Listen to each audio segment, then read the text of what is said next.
This segment is brought to you by Jig Masters. Step up your game with high quality performance jigs, spinner baits, buzz baits, and more from jigmasters.com. And always, when in doubt, get the jig out. You're tuned in to Off the Water. I'm your host, JP. This is the premier source for all things to do after a long day of fishing. Chill out, grab a cold one, let's go explore what there is to do off the water.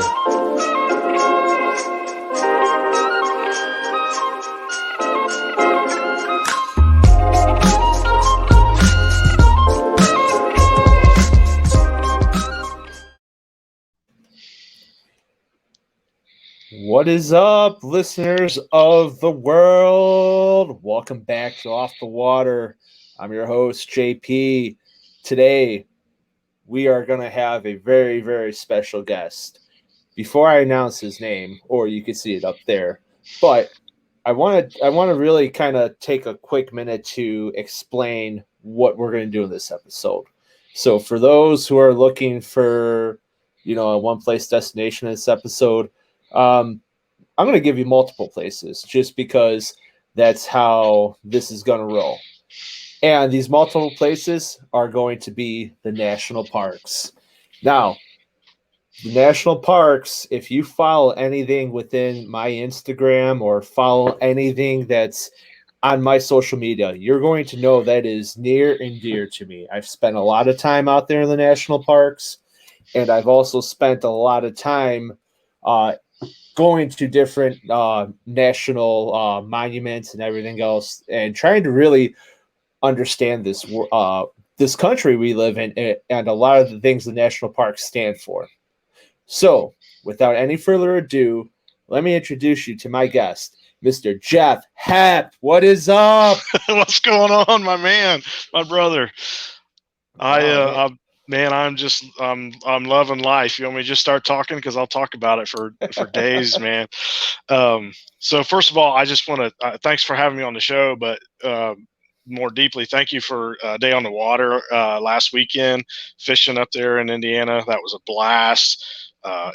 Like you said, going to church on the river, so that, man, beautiful day. We didn't catch a lot of fish. I got a new nickname. Now they call me Ramp Fish. So I don't know why guys don't fish at the ramp. I mean, but whatever. I catch them there. So yeah, I'll just first I'll just introduce myself as Fish the 50. If you want to find me on Instagram or Facebook or whatever, or just connect with me on my my Facebook page, just put a fish in your profile and I'll say yes. But I'm a veteran and I'm on a mission to catch a fish in every state. And you can see my map behind me is about just over halfway filled in. So I'm loving that, and I'm traveling all the time. I'm from Central Ohio, and I grew up in Ohio. I've lived here all my life, and after I deployed, I just decided that I wanted to see this great country that I signed up to defend, and I just been traveling around and hitting whatever spots along the way or where work sent me. I worked for the Army for a bit. I caught a fish in Kuwait. Then I worked for the Air Force for a while and caught fish out near Hill Air Force Base in Utah. And I think they sent me to Nebraska once, and I got a fish in Nebraska where my cousin was living at the time. I caught a little bass. I hooked a nice bass, and the drag was busted on his reel. And oh no! I know, man. But it's like I just.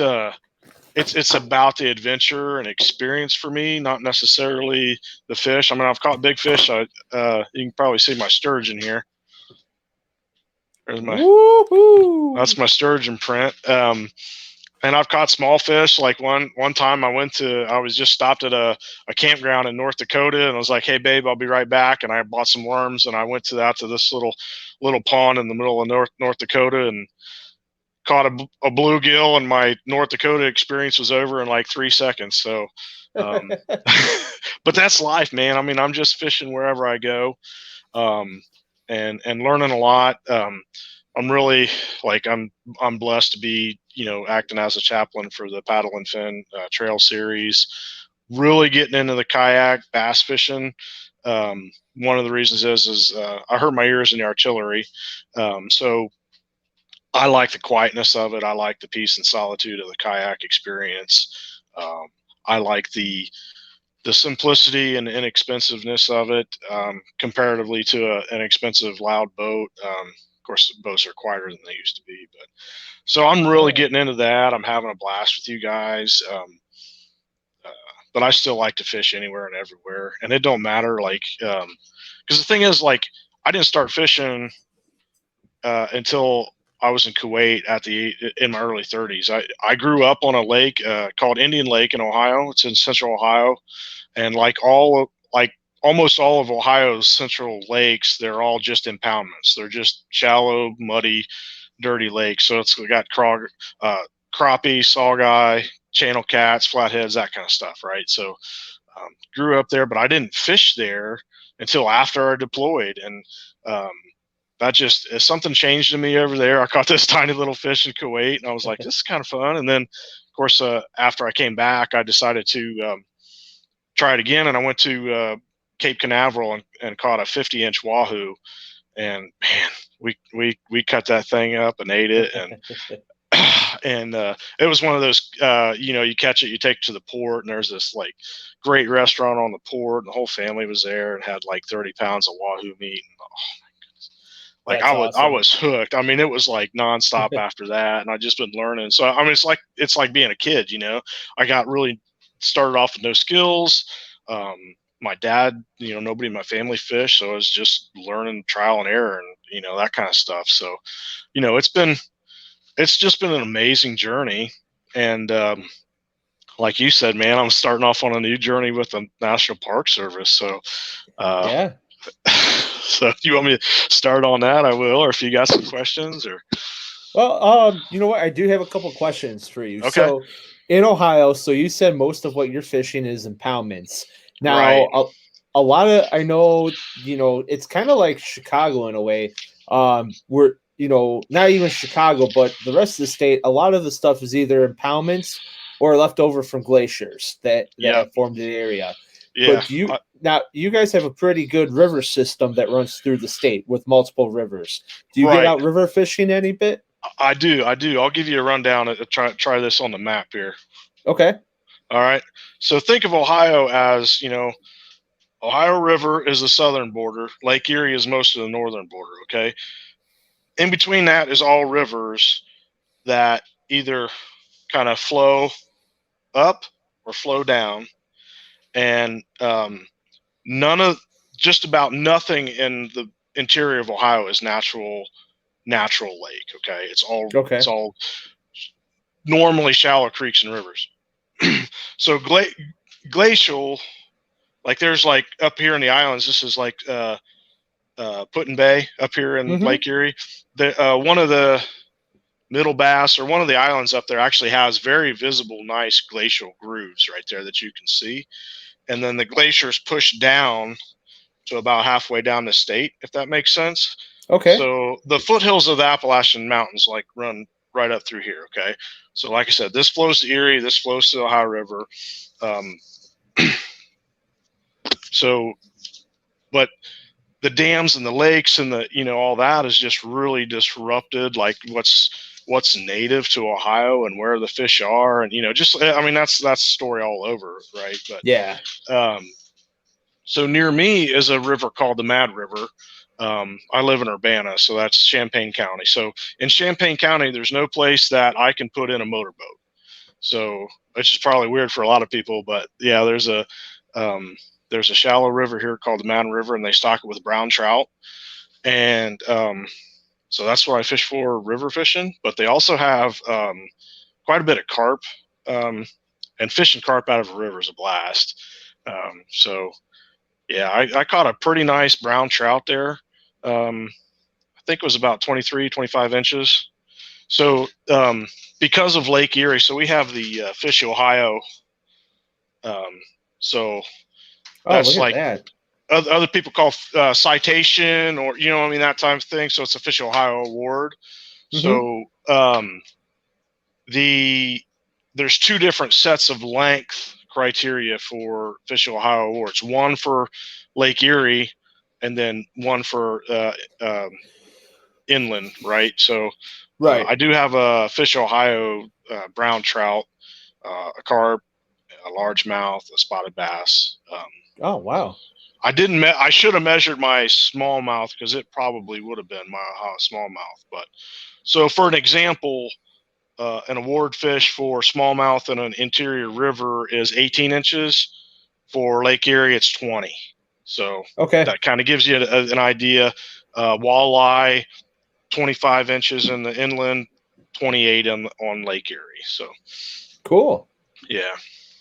That's awesome. And then, and following a lot of guys on social media, and some of our hosts like Brad Hicks, he fishes. I knew it was coming. He fishes the Great Miami and the Mad, and all that comes together kind of down in the Dayton area. So that's like 45 minutes south of me.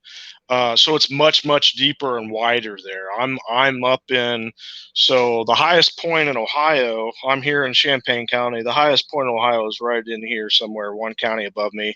It's like 1,800 feet or something. So the start of the Mad River is near me. He's more towards the deeper end of it. So completely different river than what he fishes. But I mean, I know he's always posting the pictures of the smallmouth, and we keep saying, you come up here, you come down there, and we'll get together eventually, because I did a podcast with him with the Raptor folks. So I'll catch up with him soon.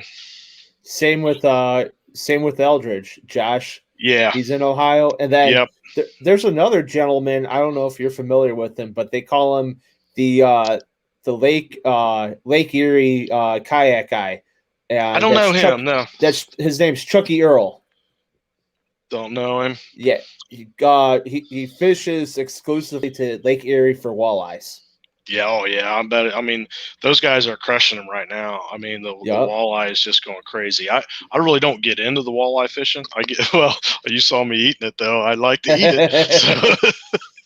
And I did catch one there in Indiana, and it bit me off. But Erie's different, right? So that's at least 3 hours for me to drive. You know what I mean? And mostly, and I'd be interested in learning the kayak stuff on Erie, but it can get pretty nasty. So I'd be interested in hearing what this guy has to say about yakking on Lake Erie. But most of those guys have a big, much bigger boat than I have to fish Erie, because there's no point for me to own a boat that size where I live. So it's kind of like, are you going to invest in that or not? And but a lot of friends, and we have a lot of Amish around here. They'll just pay somebody. They'll run up there and catch a mess of walleye. And the lake's doing really good. It's starting to clean up. The population's good. The spawn's good up there. And it's going good. I mean, Ohio's fisheries they're taking it more seriously. Like, when we're going to talk about parks later, and we have one national park up in the Northeast, a big park, and then we have a lot of smaller historical type parks here, but we don't have the public land like is out west, man. And, and it's a lot like where you're from, man. It's populated. You get to a lake, and my wife and I went on vacation up into Michigan a month or so ago, and we drove past the Maumee river there, that the walleye run up into the Maumee. And I mean, they were literally, they were so close. They looked like they could have, like, you'd have to ask them if they were social distancing. I mean, because it was like, and for me, I love the nature of it, right? I love the solitude of it. I love the quietness of it. And I am not into fishing that close to people, to other people. I mean, it just doesn't make any sense to me, but especially for me to have to drive 2.5, 3 hours to get up there to do it. So, another place I want to get to in Ohio is the northeast corner, where they have great steelhead fishing, and I have not done that there. I've caught good, really nice rainbows in other states, but they call it Steelhead Alley, I think, up there northeastern Ohio and western Pennsylvania. So, oh, cool. Yeah. That end of Lake Erie is a lot cleaner, I think, because of where the tributaries coming in and whatnot. So cool. Yeah, and you said it, man. Just like your state, Illinois is kind of in the same way. Lake Michigan was, part of a lot of what was formed is glacier, but now where I live is considered Cook County, and we don't, unless you're on Lake Michigan, there's nowhere where you can have because the lakes are just way too small aside from Lake Michigan within probably lake, unless you go to the Fox Channel Lakes, which is an hour drive from me, but there's nowhere where you can really have a big boat open up anywhere. There's parts of the Fox River where it's possible, but then there's parts of the Fox River that are so skinny and shallow that you can't get a bass boat through there. So, I would say within the last 10 years or so, the Chicagoland area kayak fishing scene has exploded because most of these waters that have launches were for canoes, and because nobody really had kayaks. Now kayaks the name of the game, and there's guys out everywhere in kayaks fishing all these smaller bodies of water. But at the same time, now that's putting more pressure on our fisheries. But the good thing about us kayak fishermen, I would like to think, is that we're very in that conservative mind. So sure. what we do catch, we release unless we are truly going to harvest it. Right. But it's hard to find good because, like I said, if you're going out on you had to drive a ways to get a boat, to open up around us, and then you go throughout the rest of the state. Most of the states, or most of the lakes are within the state of Illinois that have open, outboard limits are all cooling lakes or reservoirs that were made to support the local nuclear plant. Otherwise, anywhere throughout Illinois, there's not that many natural lakes that are left here. Everything has been man-made. You just have river systems that flow to the Mississippi from where we're at. So pretty similar to you in terms of fishing. However, though, a lot of guys, you were talking about steelhead and trout. We have an inland stocking program, and then there's also there's the runs of salmon that go on Lake Michigan. So that takes a lot of pressure off. What I like to fish on Lake Michigan is smallmouth. So that takes a lot of pressure off of that. But like you said about Lake Erie and trying to understand how those guys fish it, Lake Michigan is a treat because it literally has to be the perfect storm for us kayakers to get out there. And that's watching the weather days in advance and watching the weather while you're out there. Right. You can't really go too far in anticipation of just a turn of the wind can really start changing the way the waves come in because of where Chicago's at in terms of where the lakefront's positioned. So, we have a lot of similarities in our fishing structure and where we fish around here. But we do have the same gambit of fish: walleye, largemouth, smallmouth. Like I said, trout do run through Lake Michigan. You have, in Lake Michigan, we also have salmon. So a lot of the kayakers on Lake Michigan are going after the salmon and the trout. It's that's actually a huge one out there. So, but now, when we talk about how we feel about our land and we start moving out, say going out west, going down south, we have where you work for, the National Park Service. Yeah. And for those who are listening right now, I said it in the intro and I'll say it again.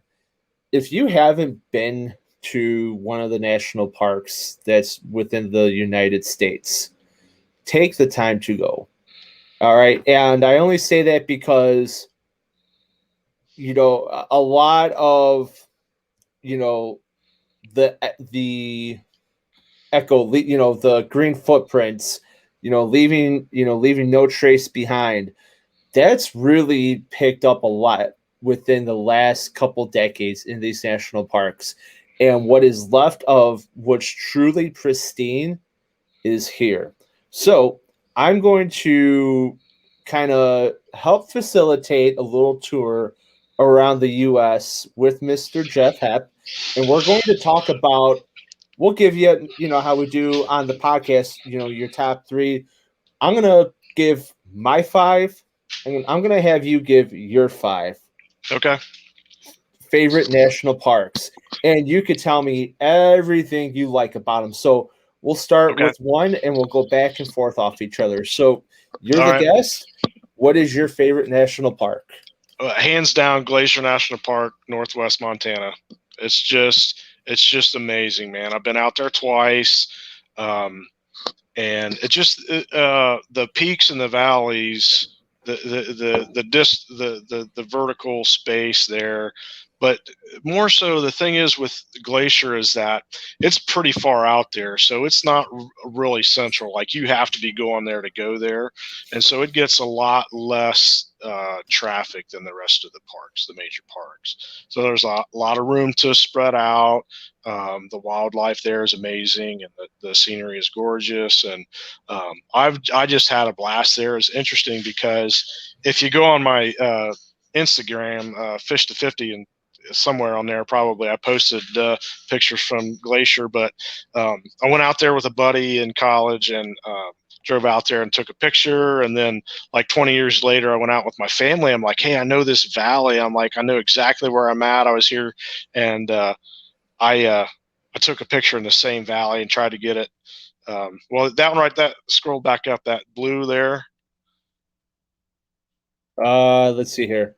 Scroll back up or down? Down, yeah, right here. there, yeah. That's Glacier right there. Yep, it sure is. And I fished in that lake right there, and they said there was trout, but it was really, really hot, and I was casting from the shore, didn't catch any. But yeah, man, that place is just gorgeous. It's just hard to top. I mean, and I just saw there's a national parks fan page on Facebook, and that I think Glacier won. So I'm not on a bandwagon. I like I said, I visited Glacier 20 years ago and just fell in love with it. So that's number one. Nice. That's number one for you. All right. Well, number one for me is kind of one of those. It's not an unpopular one, but it's one that a lot of people kind of overlook because its predecessor is just north of it. And that place is going to be the Grand Tetons. That is hands down my favorite national park. And I'm actually going through and browsing. I want to pull up a picture for those to understand why this place is somewhere that it just holds a special place in my heart. So I'm pulling up the picture right now. I got to go back to 2017. And let me give you a little background of why this trip was the way it was.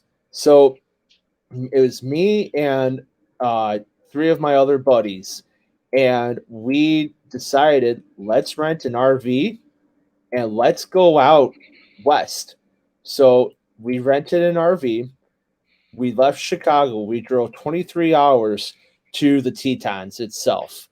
And in our adventure on the first day, we encountered a tornado in Nebraska while at a rest stop. And then when we finally made it to the mountains, we almost thought that the transmission was going to go out on the RV because we were putting the pedal to the metal because of the elevation gains going from the foothills in Wyoming all the way up and through to get there. So, when we finally got there, though, we were, when I say breathtaking, this, you can't get any more pristine than being in those mountains. And then when you get on the water and you start looking and you start gaining the perspective of what's there, these mountains look like you can reach out and touch them, though they are many of miles away from where you're actually at. So I'm up. Here it is. Here it is. All right, we're going to share this screen right now. Yeah, I know. It's like you're driving out west and like you're in the plains and you see these mountains like, we're almost there. And it's like, 6 hours later, like, we're almost there. Like, It's Yep. like you can be looking and looking and looking. All right, here we go. Come on. There it is. Oh man, that's gorgeous. Let's see here. Can I get this any bigger? Let's put, yep, here we go. So this is the perspective. This is Jenny Lake. No, I'm sorry, that is not Jenny Lake. That is Jackson Lake that we're on right now. And we're looking south. And when I say, like, we're standing on the shore looking out, you think that mountain is right there. That mountain's actually about, now that one's a little closer. That's probably about a good 2-3 miles away. But when you get out, because this is just a little channel that goes back to a bay back there. But when you actually go out to the main river that way, oh my God. I mean, you're just, it's something that you really have to take in and understand how cool that is. And and what we were doing, we were actually canoeing out here. So that was probably, if there was a day that you'll never forget, this was one of those days. This was just awesome. So that's my number one. Tetons will always be in my heart. Yep. Gorgeous. All right.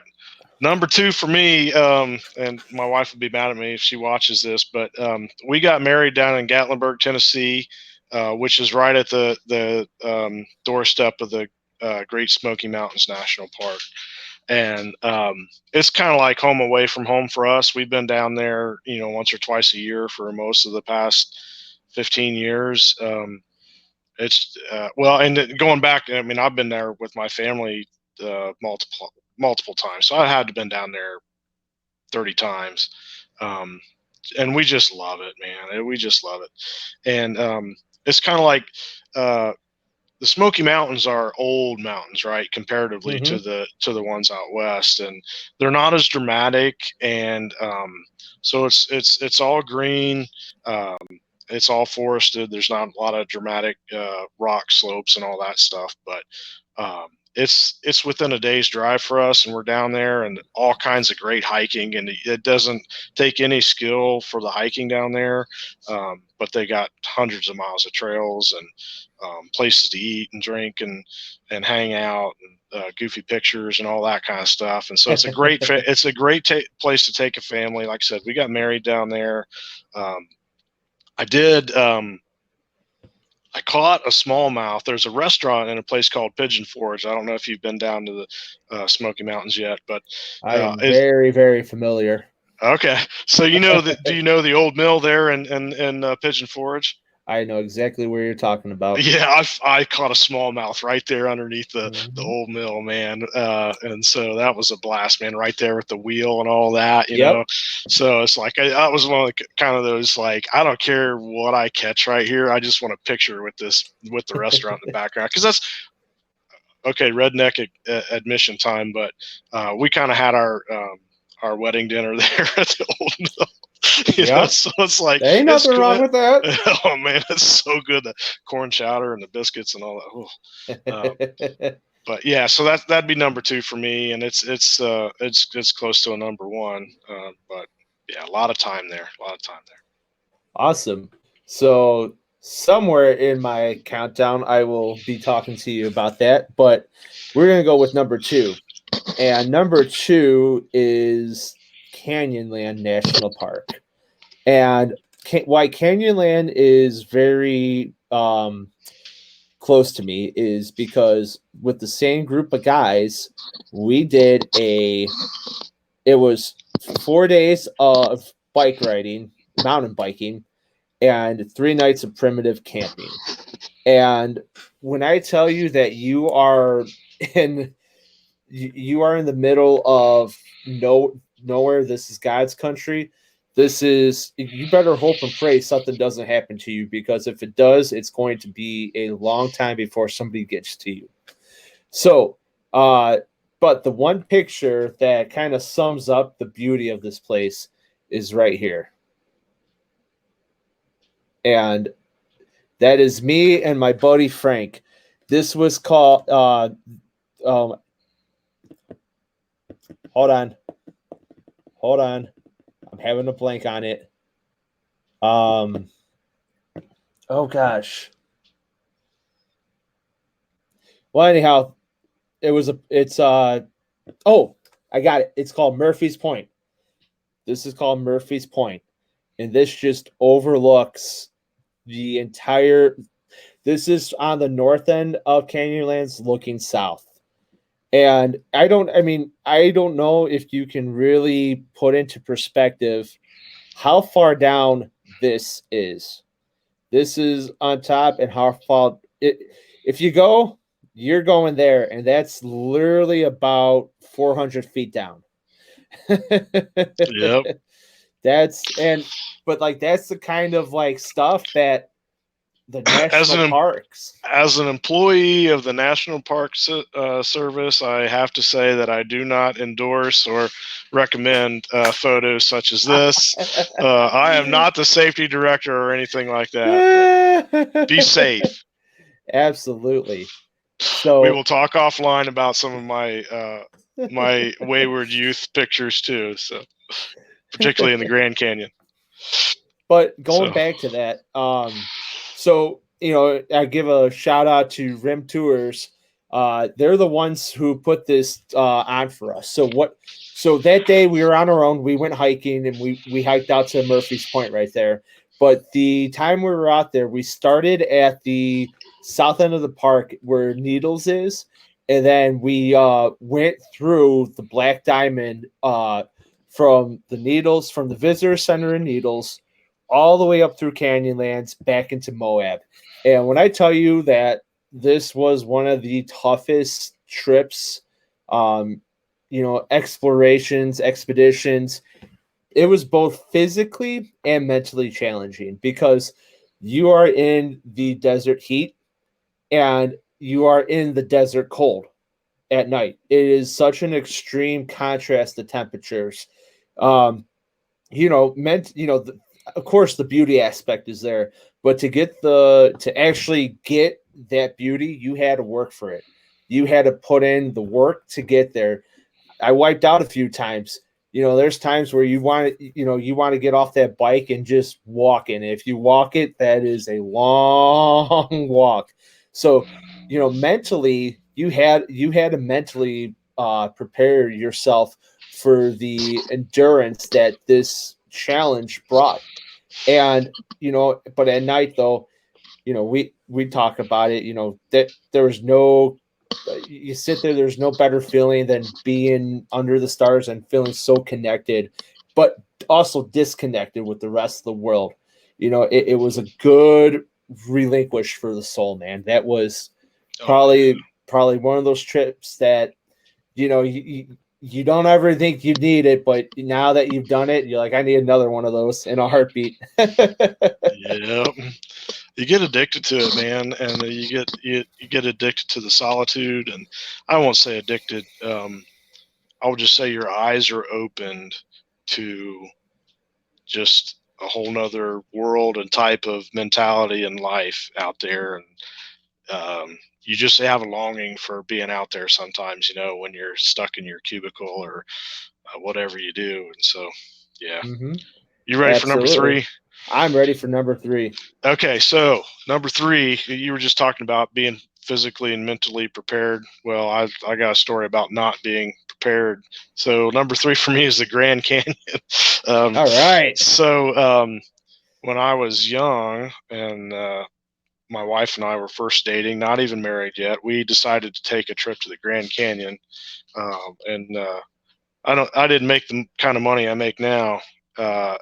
So we packed up a bunch of bologna and threw it in a cooler and drove, and went out to the Grand Canyon. We were completely unprepared, but was like, well, we're going to hike down to the bottom and hike back up, and so oh man, oh brother. And we like on our way down, so I think I'm just out of college. I think I had this old backpack and she had an old backpack. I mean, it's like a Scholastic bag, and oh man, we just bought some little kids tent at Walmart and bungee corded to the pack.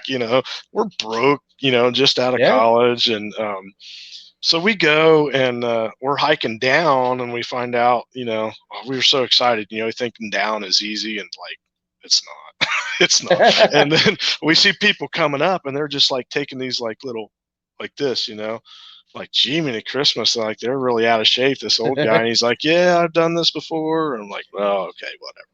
And so we get down there, and like just it's like this all the way down, and it's just steep, and it's so steep that your shins and knees and everything hurt just from the grade that you're almost falling down the whole time, And I wasn't. This is like kind of new hiking experience for me. Like I enjoyed the outdoors before, but like I said, never really prepared for it, like you were talking about. And so we were so tired, and we we stayed down there a day. And what's interesting, in the bottom of the Grand Canyon, they do tours with a black light, and they show you that you're surrounded by millions of scorpions, which they didn't tell insane. us. Yeah, it's great. It's cool. It's really cool. The scorpion, if you get down there and stay at I think it's called the Phantom Ranch at the bottom, is they got a tiny little post office, and you can buy like snacks or something. But do the scorpion tour at night. That's really cool. Or somewhere else if you see one. But then, so we went up the next day, right? And we unprepared, didn't have enough food, and we were just dead. And we just kept saying baby steps, and we're like, people are passing us, and they're worried, like, should we send a ranger? Like, we're gonna make, so we made it up there, and we I don't know, we said, oh, we're going to take a nap. We set up the tent. We had a bigger tent. We set that up and laid down, and like, we'll just take a nap and we'll get up and have dinner and all that. We fell asleep until like dinner the next day.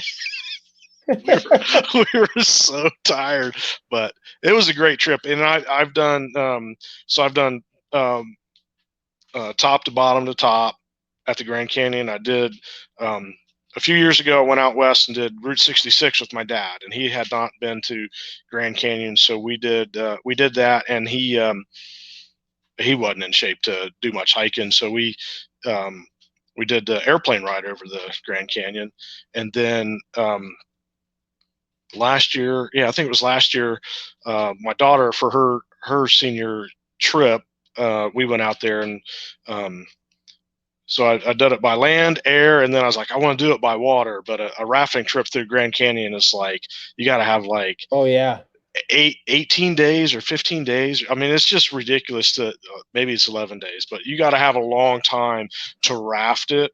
So what I ended up doing is I booked a charter, and I got a video on either my YouTube or Instagram about right there above the Grand Canyon at Marble Canyon, fished brown trout there, or no, rainbow trout.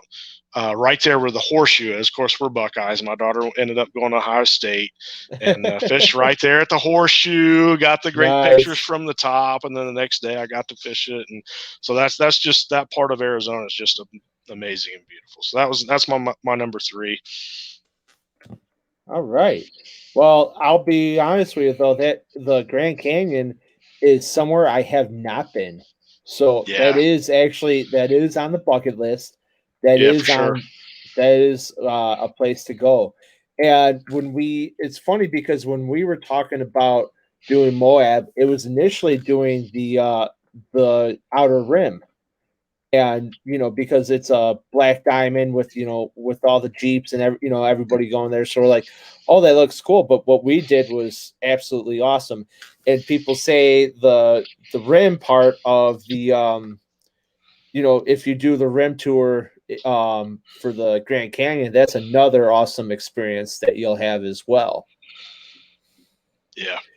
So my number 3, and I'm gonna kind of piggyback on your number 2, is the Smoky Mountains. Yes.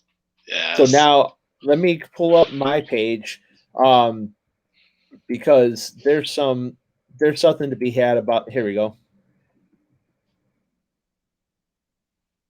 All right, let's share this. Share. There's something to be had about the Smokies and the charm that it brings. So there's me and my fiance. Yep. and that's Laurel Falls right there. Yeah. And when you say that it's pretty easy for everybody, this was okay. So we'd been dating. There's a whole funny story with all this. So we've only been dating at this point when we took this picture for about 6 months or so. And prior to this, she's never, gone hiking or done. I'm the one who got the bug into her. Sure. And this was our first hike at Laurel Falls that I stand corrected. This was our first hike in our first national park together that got the bug onto her. Now, another funny story about the Smokies itself is are you familiar with the other side in North Carolina? Yeah. Cherokee. Yep, we've been to Cherokee. Of course, I have a goal to eventually hike the Appalachian Trail. So I've, just had some crossings across the Appalachian Trail, and Cherokee's really cool. And there's other little towns outside of Pigeon Forge and Gatlinburg that we've been to that there's other cool little towns, and people miss them because they're so small and they don't know them. So so the first trip I ever took to the Smokies was back in 2014. It was with the same guy who, going out west with. This was our first trip together. And we went out to Gatlinburg and we hiked in the Smokies, and we did Clinging Domes, and we did part of the Appalachian Trail that ran through there. So, and we also did what is that? Charlie's Bunyan, if you're familiar with that. I haven't done that one. I've done Clingman's Dome on the last trip, and I've done the Chimney Top several times. That's our favorite hike, but I haven't done the Bunyan thing yet. Bunyan's cool because you could actually sit on the side and eat lunch and look straight out. It's really cool. But anyhow, so we went into the other side into North Carolina, and me and him did a whitewater rafting trip on the Nanatella River, and awesome, and I learned a lot from it.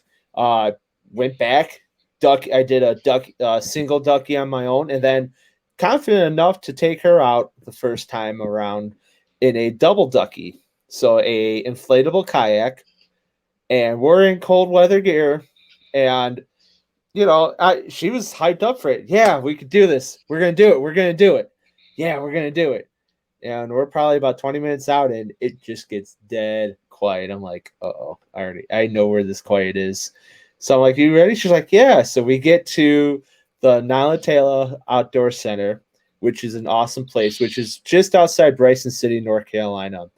And so, we're here for the rafting. They give the safety briefing and, show the video.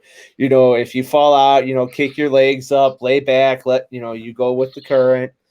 And I just see the look of fear in her eyes. I'm like, oh, all right. Yeah. She's like, yeah, I could still do this. So we're on the bus, and we're getting off the bus, and we're taking down the rafts and the duckies. And we're walking down, and there was a woman who was standing off to the side who goes, "Oh, it's fun. You'll have a good time. You just get a little wet, but everything, this isn't crazy. They're only, anywhere between a 1 and 3 on the rapids, so they're not super crazy." And you just kind of hear like a whimper in her voice. I'm like, oh man. So we get in, and we go through our first little rapid. It's a small little guy. It's nothing crazy. And she's, I'm doing most of this. I'm doing most of the control in the back. Her front is just, hey, steer this way or steer this way. And so we're going up to the second one, and it's a little bit of a drop. And, I got the GoPro going the whole time. Here's me, woohoo, cheering, and, a little backsplash off the, off the boat. And I just hear her, she's sobbing. I'm like, okay, here, let's pull off to the side over here. So we pull off. I'm like, do you want to continue going? She's like, no, I can't do this. I'm like, so she's like, I didn't, I'm like, it's okay. We'll be all right. So Yep. the entire time she's thinking, so I'm like, it's okay. She's like, you paid for this. It's and I ruined it. I'm like, no, you didn't ruin it. I go, you were brave enough to go through two of them if you when you've never done this before. And Yep. and then that's when I discovered she has like a fear of like fast moving water. So I Yeah. told her, coming up now, July 7th, I'm going to play that video on our wedding day just to show how much you actually loved me to go out and do this only 6 There you months in go. together. So Yep. yeah. That's awesome. That's Yep. awesome. All Okay. right. Is it my turn, number 4? It's number 4 for you, my man. Okay. So the top 3 were easy. Those easily all could have been a tie. But so I'm going to go with number 4. I'm going to go with Arches National Park, which is in southwest Utah yet, I believe. Moab.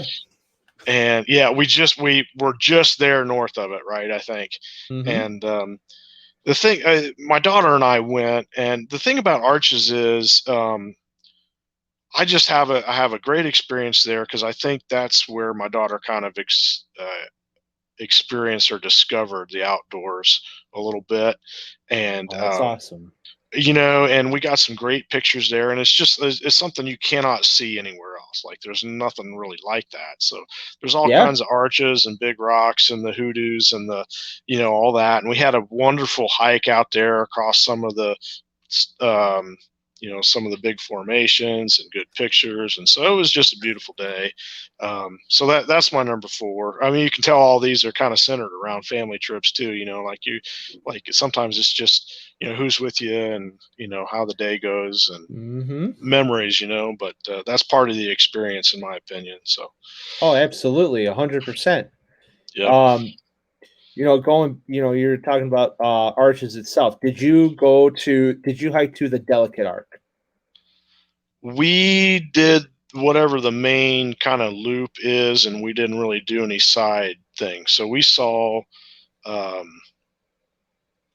Landscape Arch is the main one there, and then some I think it was called like some Indian Hideaway, and then Windows, which you kind of have to get back to, and I don't know. I'd have had to pull it up. You didn't give me much notice here, but I don't think we did Delicate Arch because I think that one was like a separate. You might even had to drive out even to the trailhead or something. I don't remember. Yeah, the Delicate Arc is the one that they use for the Utah state license plate is like the Delicate Arc, and we've been there in that same trip because we hit the Utah 5, right? So there's 5 national parks in Utah, and we did them all while we were out there. We got 2. We got Bryce and Arches. That's all we could squeeze in. So the Delicate Arc, though, just to put into perspective for those who are listening, when you stand underneath it and you step away into like the bowl that surrounds it, you look like it's minuscule. You look like a little tiny dot on such a big formation out there. And it's crazy because this is all made by land. This is land. This is God's creation. This is all natural. There's nothing that's ever been scripted, man-made into it. There's no, that's all a natural formation. That is, and if you really think about that, that is absolutely incredible. Now I'm going to share this one, Jeff. I think if you follow the park page, every park has their own page. So just like go out and start searching on Facebook for pages. But I think I just saw that one of the arch. Yeah, that's an Arches there. Rocking my Ohio fishing hat there too. I think they've lost some of the arches over the years, and they posted some throwbacks of some of them that have fallen down and stuff. They're not permanent. You get out and see this stuff because it's not guaranteed to be there. The environment changes, and that's that's kind of the story of Arches, right? Is that the Yeah. wind, weather, and water have been working on that to make those things, and they won't be there forever. So get out and see them. Absolutely. Yeah, that's hence the reason why they call it the delicate arc. I mean, Yep. that's all erosion. It's not, I mean, Yep. it's going to take some time for it to go away soon, but it's not going to be there forever. And you could say that for about a lot of those parks that are out west as well. But that's an awesome number 4, man. Arches Yeah. is pretty cool in my book. But the one that will kind of trump for me, not trumping yours, because I did all 5, and this is somewhere that I would say for those who haven't gone, you have to go, is going to be Zion. And specifically with Zion, doing Angel's Landing. I don't know are you familiar with Angel's Landing at all? No, I'm not, man. I'm not. There's so much I have to learn yet. So Okay, so I'm going to try to pull up the picture we have here of it, just because it really puts into perspective the beauty of what Utah has to offer. And let me see here. Photos. Let's go to albums. And if I can pull this up, this will be great. And you talk about spending time with your family, spending time with your friends and loved ones. This one was kind of special to us because it was, in order to do this, it's a switchback to Angel's Landing. So it's about, I think it was like 1,500 feet of elevation gain to just going through the switchback itself. And then once you got to the switchback, you're on level with you were on level and you were flat. It was, kind of flat, but then the terrain went up and you had to use a chain to guide yourself up because you're rock climbing. And one wrong move, that was a long way down. And it was a lot of it was mind over matter, because we've done plenty of hikes like this. But once we got to the top and we realized how awesome it was very, very much worth the endurance to get up to that spot. So we are, you know what, with StreamYard running, it just takes a little bit more time on Facebook's end to get to the pictures because you're running a little slower. You know what? It might be in my actual photo gallery. All right, well, we'll pass on that one just because I don't have it pulled up and I'd had to go back into photos to share it. So, but yeah, no, Zion National Park is awesome. That's my number 4. Okay. So number 5, since I'm at the bottom, and I'm going to just plug the whole park system here a little bit, and so I'm going to punt, and I'm going to ask for a tie here. So okay, I just want to tell you about this poster here, if you can see that. So this is one of the Wright Flyers at Huffman Prairie, which is near Dayton Aviation National Historic Park. So, of course, I just came from Wright-Patterson Air Force Base. My mom used to make airplane lights, and cool. So our region of Ohio is kind of there's actually a national park stop. It doesn't have any funding or a sign or anything, but there is a sign on I-70. But so right in my hometown, we're part of the Dayton Aviation Heritage Area, all the way up into Wapakoneta, where my dad is from. That's where Neil Armstrong was born. So this is cool. this is the this is the mecca of, the National Museum of the United States Air Force is in Dayton, and Grimes Field here in Urbana. And so we've got a lot of aviation history, and I used to buy airplanes and work at Wright Pat. So when I was going out the door, they had that poster there of, kind of that mesh of Wright Patterson and start my new career at the Park Service. And it's like, man, that's coming with me. So but now that my office is in my basement, I have the federal property here in my basement. So nice. Yeah. So I mean, ain't that a big irony though? yeah. Well, I mean, it's like, life has phases, right? I mean, it felt right. You know what I mean? When, you're picking up where you left off in a new part of the journey, and you got something that you always take with you. So it's just a plug for the Park Service is more than just the national parks, right? You got your historical areas, battlefields, historic buildings. So there's over like 450 or 460 units that the National Park Service manages. And that includes the Statue of Liberty, which I've got some projects coming up there, and the National Mall. And so there's an amazing array that aren't considered parks necessarily.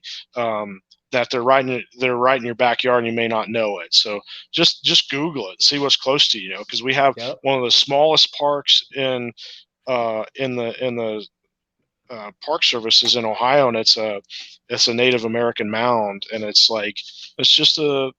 would look like just a pile of dirt or a hill and a field, and it's but man, those are ancient civilizations that the mound builders in Ohio, and we've preserved that. So go see those things, So that's half of my time. My other half, going back to family and wife, is before we were married, we did a river rafting trip on the Gully River and the New River in West Virginia.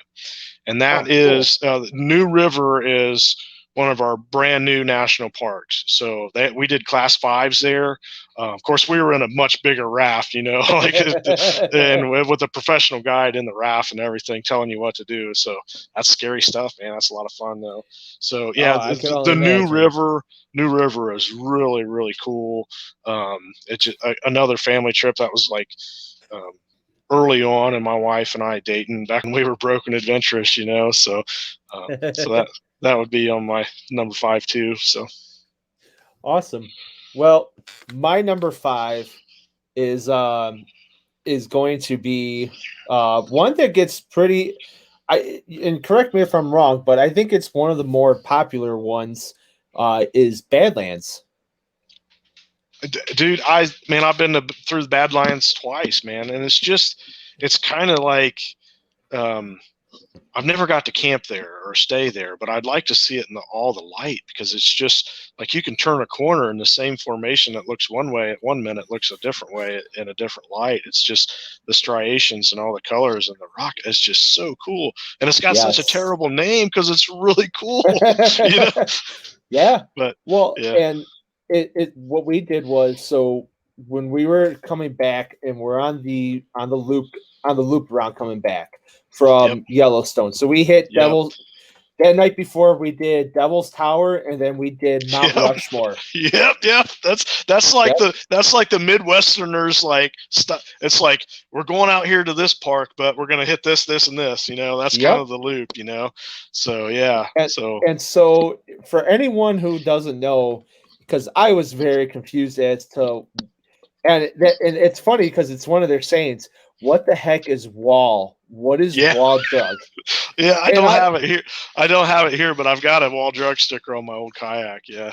Oh man, and I had no idea, man. I thought it was like, I honestly didn't know, so I thought it was like like the Grateful Dead, and this is like some Jerry Garcia, what a long strange trip. So. No. So we finally, because we had with the RV, we had an RV park in Wall. So we finally figured out what Wall was, and we went to Wall, South Dakota. We checked out, what a tourist trap, man! Yeah, that's a tourist trap. Absolutely. We got ice. If nobody knows, getting ice in Wall was the biggest thing that place was known for, because all the settlers who came from the east going west. Yeah. There's a cavern there or something, right? Yep, and that's the only place for within like 200 miles that had sustainable ice and salt.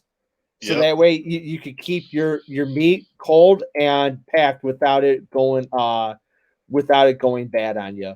So so Wall, and then once we left Wall in the morning, we went and we just started. We honestly all we did was start climbing in and around. We parked in a spot. We started climbing up, and taught. And again, no disclaimer. Sorry, National Park Service. But walking out, because you can. There's trails that you just park on the side of the road. You walk, but you got to watch where you step, man, because one wrong move, and that's a nice little long way down. And there's a lot of rattlers out there too, rattlesnakes. Oh, okay. So yeah. You kind of had to watch where you're stepping around there. But when you talk about formations and when you talk about the colors that sun beats off, oh my gosh, it is really incredible. Cool. Yeah. And to think that's only 12 hours away from where I live, and it's like a whole new world. And to me, that's just incredible. That's incredible, and that's getting. That's why I say people had to get out and see what this world, what's really in this world, because you're not gonna know until you're actually out there. That's right. With that said, I want to show one last thing for my love and appreciation for not only where I've been, and this is still always a work in progress because my person is very booked.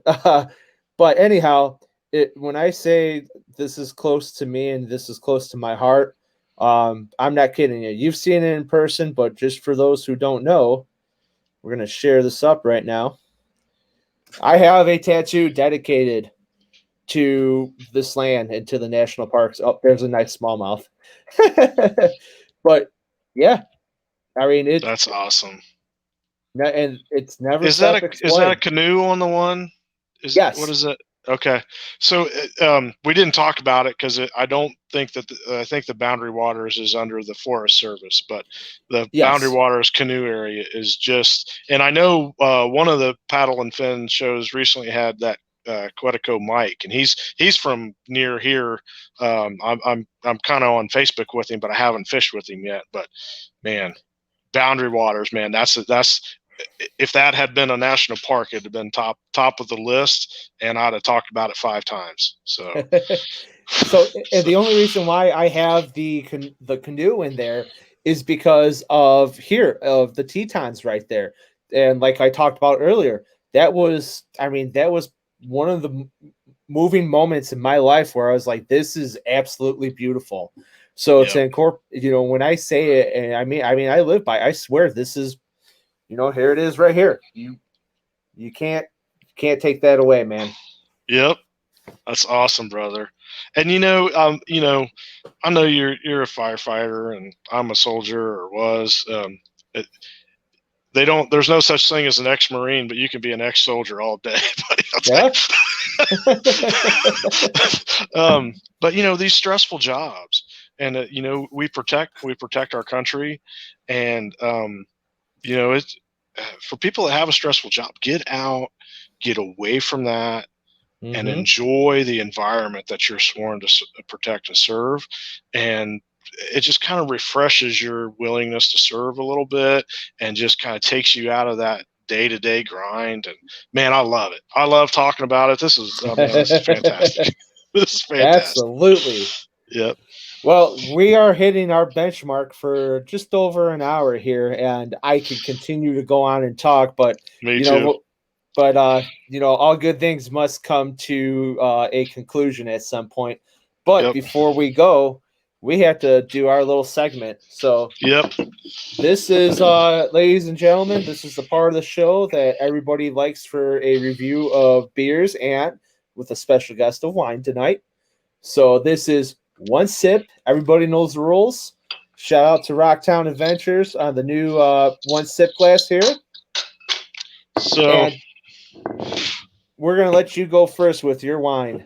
Okay, so so some of these folks know I've decided to be the chaplain for the Paddle and Fin Trail Series, and so I don't drink a lot, but I will share a moment with you and just appreciation of everything you guys have done for me. But I make my own wine, so JP gave me a pass.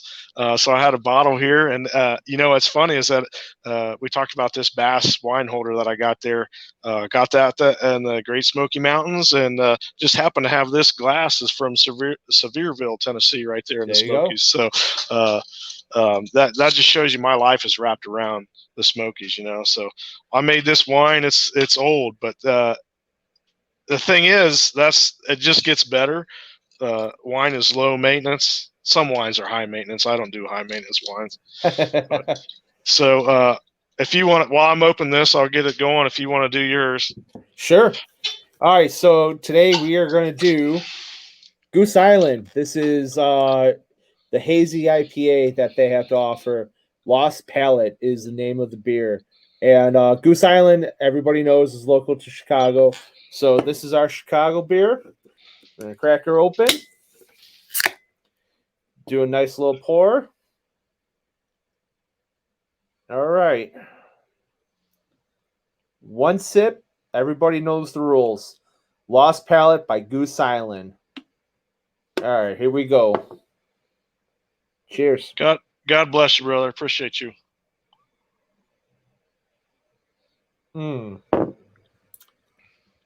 Oh, that's summertime in a can right there.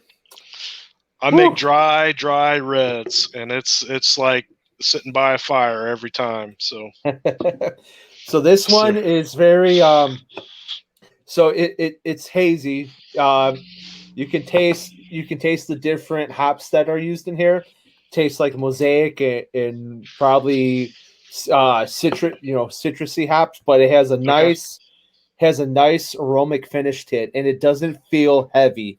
Out of 5 stars, I will give this one a 4.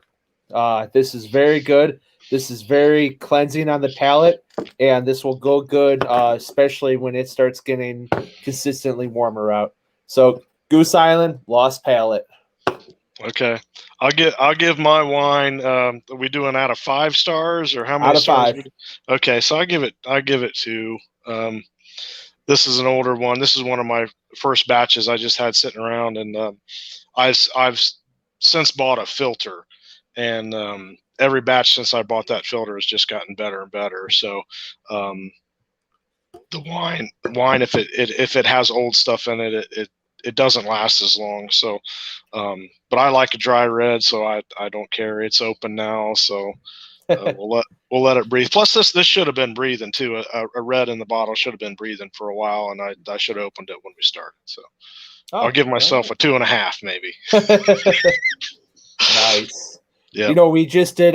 Me and Olivia just came down from Traverse City, right before went down to Tennessee, and they have Tennessee. Traverse City is there's 2 peninsulas. There's the Old Mission Peninsula, and there's the what do you call it?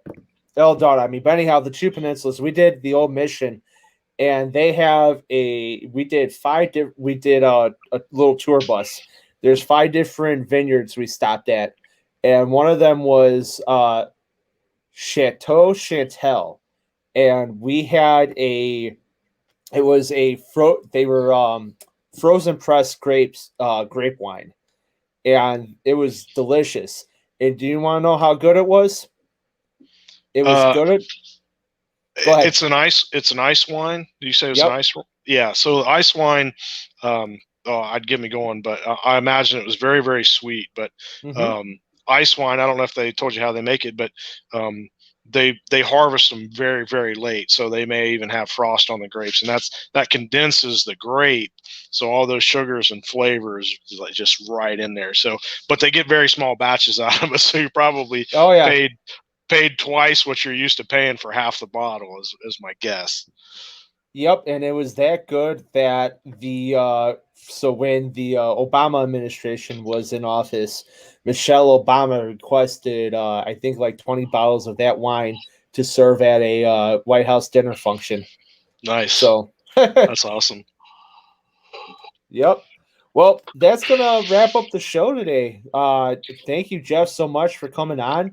But Hey, I want you I'm I want to go give ahead. you a minute to shout out to any sponsors or anybody you want to say hi to, or give a shout out to, Okay. or plug away. This is you, man.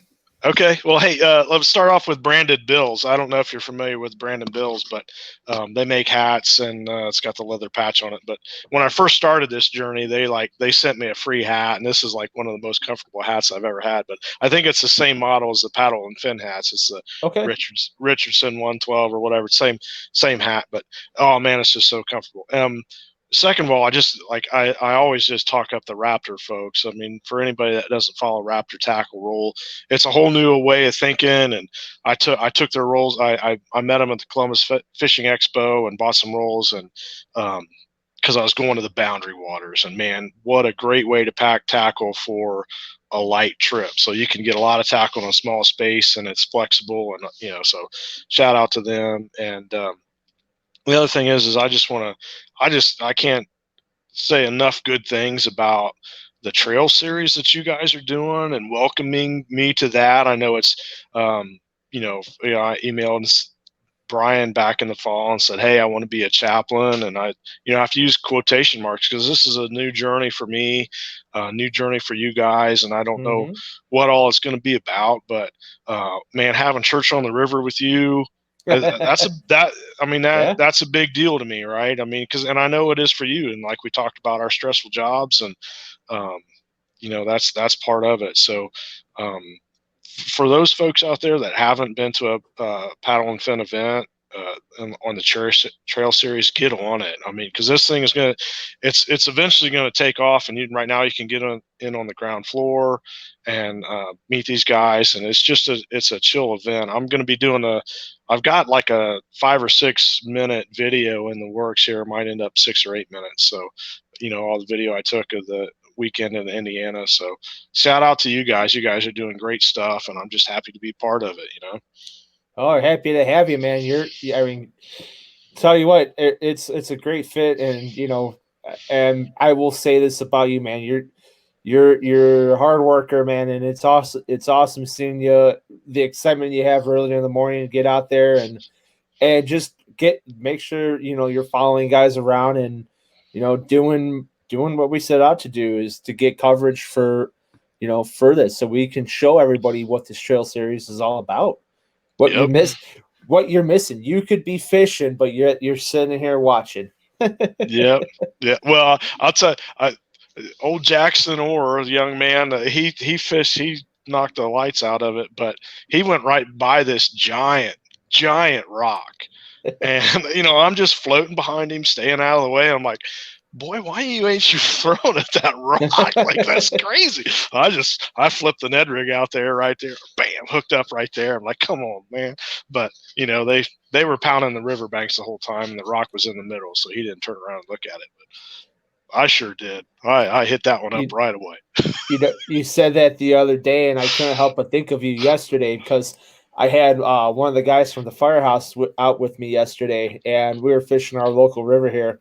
And that's all I kept telling him was, he was just more so, I want to chill out, just relax. If I catch a fish, awesome. If I don't, I'm out here. I'm not at the firehouse, so on and so forth. But I kept telling him, like, there's a boulder right there. Just start casting around that. I go, it's not like 1 or 2 casts. Just start ripping around. You're gonna get bit eventually. And it was 1 cast, and then he'll reel up and cast somewhere else. So I'm like, okay, well, yeah. At least you're having fun. But I couldn't Yeah. help but think of you when you're saying that the other day about Jackson. Yep. Well, that and my ramp fish. I got two fish Yeah, at the that too. ramp. So come on, guys. Like don't overthink it, man. Fish the ramp. Oh man. Well, you know what, Jeff? I'm gonna leave you. We're back at the ramp. We're back where we Yep. started. That's right. That's right. And we're back But safe. right. But I want to thank you again for coming on the show. And thanks for talking national parks, man. More to come. Yeah, absolutely. Well, guys, thank you so much for tuning in to this episode of Off the Water. I will see you guys next time. Peace. Let me close this out. Thanks for tuning in to another killer episode on Paddle and Fin. Don't forget to go check out our website at paddle_and fin.com. Don't forget to check out the YouTube channel at Paddle and Fin. If you got a question, comment, want to hear from a future guest on a future episode, feel free to email us at paddle_and fin@gmail.com. Don't forget to follow us on social media at Paddle and Fin on Facebook and Instagram. Shout out to our show supporters, Angler. The Angler button and app just makes for a better time on the water and creates a virtual logbook for every fishing outing out on the water. Shout out to Rocktown Adventures, located in northern Illinois, for all your kayaking, camping, and hiking needs. Shout out to Jig Masters Jigs. When in doubt, get the jig out. Go to jigmasters.com.